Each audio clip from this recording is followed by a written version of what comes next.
আজি কলিয়াবৰ আইন মহাবিদ্যালয়ৰ আধাৰশিলা কৰা হ'ল, ভূমি পূজন কৰা হ'ল, তাৰ কাম আৰম্ভ হৈছে। কলিয়াবৰ 50খন বিচনাযুক্ত আয়ুষ হস্পিটাল, তাৰ আমি আজি কাম আৰম্ভ কৰিছোঁ আধাৰশিলা কৰি। উন্নতমে কাম হ'ব, 1.5-2 বছৰৰ ভিতৰত 2টা অনুষ্ঠান নিৰ্মাণ হৈ সম্পূৰ্ণ হ'ব।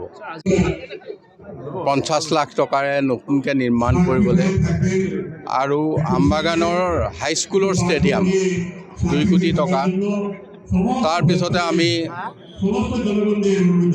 ৰামকৃষ্ণ সেৱাশ্ৰম, তাৰপিছতে নিগমানন্দ, তাৰপিছতে আমাৰ আদৰ্শ গাঁৱৰ ষ্ট্ৰীট লাইট, ডিজিটেল লাইব্ৰেৰী, আমি কেইবাটাও কাৰ্যসূচী লৈছোঁ। ইয়াৰ আধাৰশিলা কৰি আমি প্ৰায় 3 কোটি টকা আমবাগানৰ বিভিন্ন অনুষ্ঠান প্ৰতিষ্ঠানত দিয়া হৈছে, আমাৰ মন্দিৰ আদিতো দিয়া হৈছে।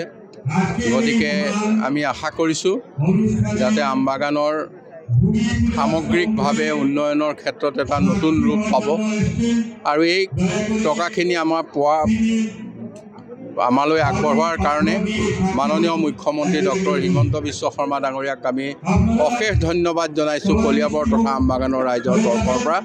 আমবাগানত প্ৰথমবাৰৰ কাৰণে এনেধৰণৰ উন্নয়নৰ আমি পৰিকল্পনা কৰিব পাৰিছোঁ, আৰু লগতে আমবাগান হায়াৰ ছেকেণ্ডেৰী আজি কেইদিনমানৰ আগতে নতুন বিল্ডিং, ইয়াত স্কুল ঘৰ আমি উদ্বোধন হৈছে, মাননীয় মুখ্যমন্ত্ৰী ডাঙৰীয়াই উদ্বোধন কৰিছে।